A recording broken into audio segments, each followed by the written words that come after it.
Hello wears, हम लोग कर रहे थे complete Indian geography for government exam. और हम लोगों ने पिछले लेक्चर्स में लेक्स कंप्लीट कर ली थी अपनी पूरी। और आज से हमारा नया चैप्टर स्टार्ट हो रहा है, नेचुरल वेजिटेशन।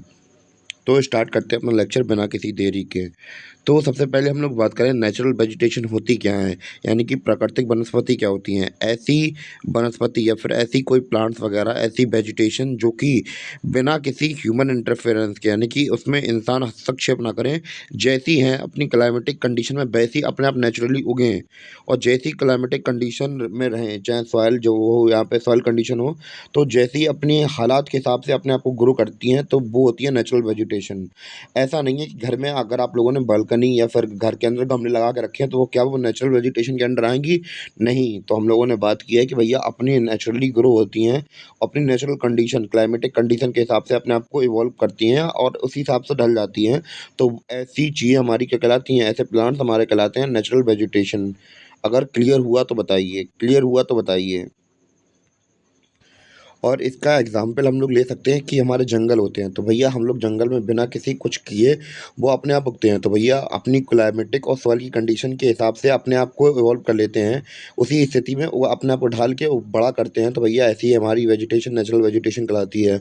हमारे यहाँ के जंगल भी एग्जाम्पल ले सकते हैं आप लोग कि वो नेचुरल वेजिटेशन के अंदर आते हैं। और इंडिया के अंदर 5 प्रकार की नेचुरल वेजिटेशन हमें देखने को मिलती है। फिर हम लोग कहते हैं 5 प्रकार की नेचुरल वेजिटेशन होती है हमारी, कौन कौन सी? ट्रॉपिकल एवरग्रीन फॉरेस्ट, दूसरी होती हैं ट्रॉपिकल डिसाइडियस फॉरेस्ट, और तीसरी होती है ट्रॉपिकल थॉर्न फॉरेस्ट, और मॉन्टेन फॉरेस्ट, और स्वम्प्स फॉरेस्ट। तो 5 प्रकार की हम लोगों ने देखी। स्वम्प में हम लोग देखेंगे, स्वम्प को हिंदी में क्या बोलते हैं? दलदलीय क्षेत्र या फिर दलदलीय वन क्षेत्र बोल दिया मैंने, सॉरी। और माउंटेन तो फिर आप लोग समझिए, पहाड़ वाला एरिया, पर्वतीय वन, कांटेदार वन। ट्रॉपिकल थॉर्न मतलब होता है कांटे। और बाकी सदाबहार तो आपको पता ही है। सदाबहार मतलब हमेशा यहाँ पे, मतलब मान चलिए कि ट्रॉपिकल एवरग्रीन फॉरेस्ट के अंदर ये होता है कि जो पेड़ वगैरह रहते हैं वो हमेशा साल भर हरे रहते हैं। और यहाँ पे थोड़ा बहुत सूखे सूखे हैं, मतलब सूखा पड़ने लगता है तो उसके पत्ते झड़ते वगैरह भी हैं। और ट्रॉपिकल में सॉरी, ये थॉर्नी वाले में ये होता है कि जैसे हमारे रेगिस्तान में निकल जाओ तो वहाँ कांटे वाले पेड़ ज़्यादा मिलेंगे आप लोगों को। और माउंटेन में तो फिर माउंटेन वाले पहाड़, सौंप मतलब दलदलीय क्षेत्र में कैसे पेड़ उगते हैं, वो उसके बारे में चर्चा करेंगे हम लोग। तो थोड़ी-थोड़ी डेफ़िनेशन क्लियर हो गई होगी इन नेचुरल वेजिटेशंस के बारे में, तो इतना बहुत तो क्लियर हो ही गया होगा अब तो। तो सबके बारे में थोड़ा-थोड़ा हमने जान लिया। अब हम लोग बात करेंगे अपने ट्रॉपिकल एवरग्रीन फॉरेस्ट के बारे में। तो हाँ, एक इम्पोर्टेंट बात बता दूँ कि भैया जब भी हम लोग ऐसे हम लोग इन फॉरेस्ट को समझेंगे, तो जैसे कि हमने नदियों में बताया था कि हमें 5 पॉइंट हमेशा याद रखने होते हैं, उसी प्रकार हम लोग भी जो ट्रॉपिकल फॉरेस्ट होंगे उनको भी 5-5 पॉइंट में याद करके रखेंगे, जिससे कि हमें पढ़ने में आसानी होगी और सहूलियत भी पड़ेगी। तो सबसे पहले हम लोग बात करेंगे किसी भी जब फॉरेस्ट के बारे में पढ़ रहे होंगे, तो उसके बारे में सबसे पहले रीजन देखेंगे कि कौन कौन से क्षेत्रों में फैला हुआ है ये हमारा रीजन। और दूसरा उसके बाद हम लोग बात करेंगे वहाँ पे एवरेज रेनफॉल कितनी होती है, एवरेज एनुअल रेनफॉल कितनी होती है। तीसरा हम लोग देखेंगे कि भैया एनुअली वहाँ पे आमतौर पर जो टेम्परेचर होता है वो कैसा रहता है। इसके बाद देखेंगे उसके फीचर्स के, वहाँ पे फीचर, मुझे बोलने में सर थोड़ी प्रॉब्लम हो रही है, छाले हो गए मुँह में, दिक्कत कर देंगे ये तो। इसके बाद हम लोग देखेंगे फीचर्स के बारे में, यानी कि वहाँ के फीचर्स क्या-क्या हैं। फिर बाद में बात करेंगे कि यहाँ पे इम्पोर्टेंट स्पीशीज़ कौन-कौन सी हैं जो कि इस प्रकार के क्षेत्रों के अंदर पाई जाती हैं। तो इन पाँचों पॉइंट को हम लोग कवर करेंगे, जैसे कि इसमें आपको दिख रहे होंगे। तो शुरू करते हैं। सबसे पहले हमारा जो नाम था जैसे कि ट्रॉपिकल एवरग्रीन फॉरेस्ट। तो ट्रॉपिकल एवरग्रीन फॉरेस्ट का कोई मतलब बता सकता है मुझे? कमेंट करके बता सकता है कोई? मैं फिर से रिपीट कर देता हूँ कि भैया हमें कैसे कौन-कौन से रीजन के बारे में पढ़ना पड़ेगा ट्रॉपिकल एवरग्रीन फॉरेस्ट को बताने से पहले। सबसे पहले क्षेत्र को पढ़ना पड़ेगा, कौन-कौन से क्षेत्र में ये उगती हैं। दूसरा एवरेज रेनफॉल, हम लोग बात करें कि इन प्रकार के जो पेड़ होंगे या फिर जंगल होंगे तो उनके लिए कितनी एवरेज रेनफॉल चाहिए पड़ेगी। एवरेज टेम्परेचर कितना चाहिए पड़ेगा ऐसे पेड़ों को उगने के लिए, और फीचर देखेंगे, फिर स्पीशीज़ देखेंगे। तो स्टार्ट करते हैं। ट्रॉपिकल एवरग्रीन फॉरेस्ट को हम लोग समझते हैं, तो भैया जैसे कि सदाबहार पेड़ कहीं कहाँ मिलेंगे? ऐसे पेड़ जो कि हमेशा हरे-भरे रहते हों। तो भैया हरे-भरे रहने के लिए उन्हें क्या, हरे-भरे रहने के लिए उन्हें पर्याप्त मात्रा में पानी भी तो चाहिए पड़ेगा। तो पानी कहाँ पे होगा? जहाँ पे रेनफॉल अच्छी मात्रा में होगा। यानी कि ऐसी एरिया जहाँ पे कम से कम 200 सेंटीमीटर से ज़्यादा क्या हो, रेनफॉल होता हो। और बस हमें ये पता लगाना है कि कहाँ पे 200 सेंटीमीटर रेनफॉल होता है एनुअली बेसिस पर, तो ये पता लगा लेंगे तो हमें पता चल जाएगा। तो भैया अगर आप लोग को रेन के बारे में समझना है कि रेन कैसे होती है, तो भैया यहाँ से हमारी आती है मानसूनी हवाएं आती हैं, अपने साथ नमी लेके आती हैं और यहाँ पे आती हैं, और यहाँ पे हमारे क्या हैं, वेस्टर्न घाट हैं यानी कि पश्चिमी घाट हैं। तो इस वाले रीजन के अंदर क्या होगा, तो आप लोग खुद अंदाजा लगाइए कि भैया बारिश पश्चिमी घाट पे होगी या मतलब कि इधर ईस्ट साइड पे होगी या वेस्ट साइड पे होगी। तो भैया वेस्ट साइड पे बारिश होगी, क्यों? क्योंकि भैया यहाँ पे पहाड़ हैं, सीधे आएंगे टकराएंगे तो भैया जो पेड़ हैं बादल होंगे वो जाने नहीं देंगे और यहीं बारिश होगी। तो भैया पहला पॉइंट हमारा ये है पश्चिमी घाट के पश्चिम ढलान पर। तो भैया यहाँ वेस्टर्न घाट की वेस्ट वाले एरिया के अंदर बारिश ज़्यादा होती है। ऐसे एरियाज के अंदर बड़े बड़े पेड़ उगेंगे और यहाँ पे ट्रॉपिकल एवरग्रीन फॉरेस्ट होंगे। दूसरा हमारा नॉर्थ ईस्ट इंडिया, तो भैया कैसे हो रहा है यहाँ पे, तो भैया मानसूनी हवा केवल यहाँ थोड़ा ना आती है, सीधे यहाँ पे भी तो जा रही हैं। यहाँ देखिए आप, यहाँ यहाँ यहाँ निकल गई और ये हमारा नॉर्थ ईस्ट एरिया हो गया, तो यहाँ पे हुआ। यहाँ पे भी भैया जब इतनी अच्छी बारिश हो रही है तो यहाँ पे मानसूनी हवाएं आएंगी, तो भैया यहाँ पे भी खेती भी मतलब पेड़ वगैरह ज़्यादा उगेंगे। और दूसरी बात ये रही भैया, अब ये तो खुद आप लोग खुद समझ सकते हैं कि ये रहे हमारे अंडमान निकोबार आइलैंड। तो भैया अभी ऐसी बात है, टकराने के लिए कुछ है ही नहीं, सीधे आके भैया यहाँ पे बारिश करवा देंगे और बस यहाँ पे बारिश हो जाएगी सबसे ज़्यादा। और यहाँ के पेड़ वगैरह भी ट्रॉपिकल एवरग्रीन फॉरेस्ट में आते हैं। तो इतना रीजन क्लियर हुआ या नहीं हुआ, क्लियर हुआ या नहीं, बस कमेंट करके बता दीजिए आप लोग। तो भैया अब हम लोग बात करेंगे टेम्परेचर की। तो भैया टेम्परेचर कैसा होता है, आप लोग खुद दिमाग लगाइए कि भैया जहाँ पे बारिश हो रही है तो वहाँ पे इतनी ज़्यादा गर्मी होगी नहीं और इतनी ज़्यादा ठंड होगी भी नहीं कि भैया ट्रॉपिकल रीजन के अंदर है। तो भैया क्या होगा, मॉडरेट वाला सीन रहेगा। तो यानी कि इसमें रहता है हमारा 20 डिग्री सेंटीग्रेड यहाँ पे एनुअल हमारा क्या रहता है, टेम्परेचर रहता है। तो भैया इतना क्लियर हुआ कि भैया बारिश हो रही है और ट्रॉपिकल रीजन के अंदर है, तो भैया मॉडरेट ही तो टेम्परेचर होगा। अब ज़्यादा गर्म भी नहीं होगा, ज़्यादा ठंडा भी नहीं होगा। तो इतना क्लियर हुआ या नहीं हुआ।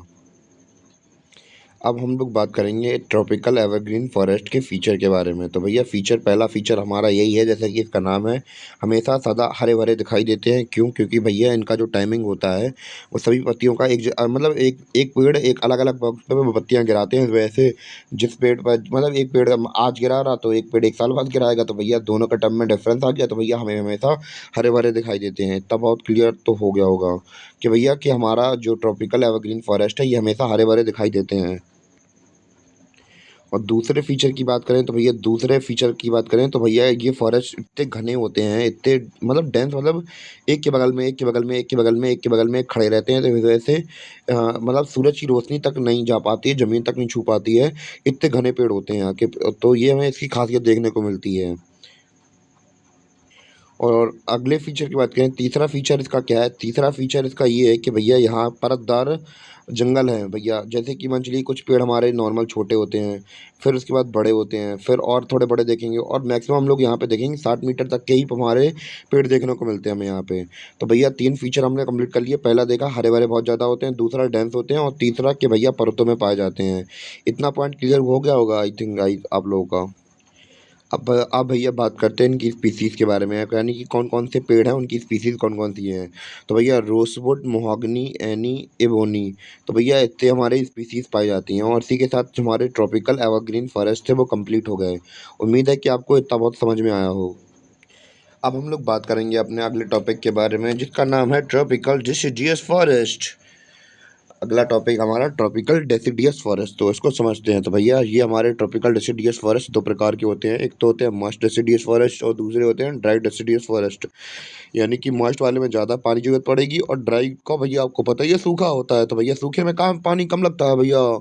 और मॉइस्ट में हम लोग देखेंगे कितना चाहिए पड़ता है, मतलब वाटर कितना चाहिए पड़ेगा, 100 से लेकर 200 सेंटीमीटर में इतना चाहिए पड़ेगा ना पेड़ उगने के लिए। और यहाँ पे देखिए 70 से लेकर 100 सेंटीमीटर चाहिए पड़ेगा।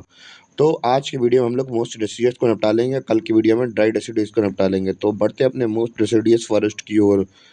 तो ये रहे हमारा मैप। और भैया जो हम लोगों ने पिछला अपना मेथड बनाया था कि जब भी हमें कोई भी फॉरेस्ट वगैरह पढ़ना हो तो भैया उसके 5 फीचर हमेशा याद रख लीजिए। सबसे पहले रीजन, यानी कि क्षेत्र कौन सा है। दूसरा है भैया क्या, एनुअल रेनफॉल कितनी हो रही है वहाँ पे, वार्षिक रेनफॉल कितनी हो रही है वहाँ पे, कितनी चाहिए पड़ेगी उन्हें पेड़ों को उगने के लिए।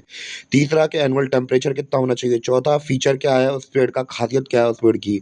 और पांचवा वहाँ पे कौन कौन से प्रकार की ये जो जातियाँ या फिर हम लोग बात करें पेड़ वगैरह या जानवर वगैरह पाए जाते, मतलब पेड़ का किस प्रकार के पेड़ पाए जाते हैं। तो भैया ये 5 पॉइंट हमेशा ध्यान में रखिए जब भी हम लोग फॉरेस्ट के बारे में पढ़ रहे होंगे। जैसे कि मैंने आपको रिवर में बताया था और इसी प्रकार हमने आपको लेक्स में भी बताया था, और इसी प्रकार हम लोग अब फॉरेस्ट में भी बताएँगे कि भैया इसी 5 फैक्टर में आप लोग सभी पेड़ों को निपटा सॉरी सभी जंगलों को निपटा सकते हैं आप लोग। तो स्टार्ट करते हैं अपना मोस्ट डिसीडियस फॉरेस्ट के बारे में। तो भैया अब हम लोग बात करेंगे इनके इम्पोर्टेंट फैक्ट की। तो भैया सबसे पहले हम लोग बात करेंगे रीजन, क्षेत्र कहाँ पे है। तो भैया जो ये हम लोग बात करें कि हम लोगों ने वेस्टर्न घाट्स के बारे में पढ़ाई की थी कि भैया ये वाला एरिया हमारा क्या है, वेस्टर्न घाट्स हैं। और इस साइड हमने देखा था ट्रॉपिकल एवरग्रीन फॉरेस्ट हमारे इस साइड पानी सीधे सीधे पानी, जो बारिश हो रही थी सीधे गिरा था पानी। तो भैया मतलब पानी ज़्यादा बरस रहा था यहाँ पे, और कुछ बादल अब यहाँ पे निकल नहीं पाते हैं, कुछ फंस जाते हैं कुछ निकल जाते हैं। तो भैया इसका जो ईस्टर्न स्लोप है इस साइड जाके हम लोग बात करें थोड़ा आगे निकल जाएंगे। तो भैया अब इधर तो बारिश ज़्यादा होगी, तो भैया इस साइड थोड़ी कम होगी, इस साइड पे शैडो रीज़न हो जाता है ये वाला। तो भैया कुछ हम लोग बात करें ईस्टर्न स्लोप ऑफ वेस्टर्न घाट, यानी कि जो वेस्टर्न घाट के ईस्टर्न स्लोप है, यानी कि इस साइड जो आपको एरो दिख रहा होगा इसके अपोजिट साइड, इस साइड वाली साइड पे बारिश थोड़ी कम होती है। तो भैया इसलिए यहाँ पे ये इस प्रकार के पेड़ उगते हैं। दूसरा भैया हम लोगों ने अभी यहाँ पे पीछे पिछले ऊपर वाले में बात की थी एवरग्रीन फॉरेस्ट में, कि कुछ पार्ट में भैया जो ईस्टर्न नॉर्थ ईस्ट इंडिया वहाँ पे कुछ पार्ट में हम लोग बात करें ट्रॉपिकल एवरग्रीन फॉरेस्ट जहाँ पे अच्छी बारिश होती है। कुछ रीजन ऐसे हैं जहाँ पे यहाँ ये हुआ, तो कुछ रीजन ऐसे भी हैं जहाँ पे भैया नॉर्थ ईस्ट में कि वहाँ पे ऐसी बारिश इतनी ज़्यादा नहीं हो पाती, तो वहाँ पे भी ऐसे मॉइस्ट डेसिडियस फॉरेस्ट होते हैं। और तीसरा हम लोग देखें उड़ीसा के कुछ पार्ट यहाँ पे आप लोग को दिख रहे होंगे, यहाँ कुछ पार्टों पे ऐसी बारिश होती है, तो यहाँ पे भी ऐसी फॉरेस्ट देखने को मिलते हैं। चौथा, और जहाँ पे हमारे जो हिमालयास हैं वो प्लेन से और मीटिंग पॉइंट होता है पहाड़ियों का, तो भैया उनके फुट हिल्स पर भैया हम लोग बात करें कि उधर पे भी हमें ऐसे ही पेड़ वगैरह मोस्ट डेसिडियस फॉरेस्ट देखने को मिलते हैं। और भैया अब हम लोग बात करेंगे यहाँ पे रेनफॉल कैसा क्या होता है। रेनफॉल यहाँ पे रहता है 100 से लेकर 200 सेंटीमीटर तक यहाँ पे एनुअल रेनफॉल होती है। और टेम्परेचर कैसा होता है यहाँ का, टेम्परेचर 23 डिग्री से लेकर 27 डिग्री तक अप्रॉक्स मतलब एवरेज में चलता रहता है। ज़्यादा अंतर नहीं है, ज़्यादा कोई डिफरेंस नहीं है, बस थोड़ा ही बहुत अंतर है। ऊपर हमने एवरग्रीन फॉरेस्ट से देखा था थोड़ा ही बहुत अंतर है, उधर भी इतना है, बस उधर उधर पे थोड़ा कम रहता है, इधर पे थोड़ा ज़्यादा रहता है टेम्परेचर। और फीचर हम लोग बात करें तो मानसूनिक फॉरेस्ट होते हैं यहाँ के। तो भैया इतने बड़े एरिया के अंदर बारिश हो रही है तो इसे मानसून फॉरेस्ट तो कह ही देंगे। और हम लोग देखेंगे भैया अब थोड़ा पॉइंट को थोड़ा रिवाइज कर लेते हैं हम लोग। हमने देखा था कि भैया कौन कौन से रीजन में होते थे, ईस्टर्न स्लोप में, कहाँ के, वेस्टर्न घाट के ईस्टर्न स्लोप में, इस साइड वाले रीजन के अंदर ये होते थे। नॉर्थ ईस्ट इंडिया के कुछ पार्ट में, उड़ीसा के कुछ पार्ट्स में, और हिमालयाज की फुटहिल्स में होते थे। एनुअल रेनफॉल कितनी चाहिए पड़ती थी, 100 से लेकर 200 सेंटीमीटर एनुअल। भैया अब जब बारिश थोड़ी कम हो रही है हम लोग बात करें पिछले के मुकाबले, तो टेम्परेचर भी तो थोड़ा बहुत राइस होगा, तो थोड़ा बहुत टेम्परेचर राइस होते हुए दिख जाएगा हमें यहाँ पे। और भैया जब इतने बड़े एरिया के अंदर बारिश होगी तो भैया मानसूनिक फॉरेस्ट कह देंगे। और हम लोग बात करें स्पीसीज कौन कौन सी होती है, यानी कि पेड़ कौन कौन से उगते हैं,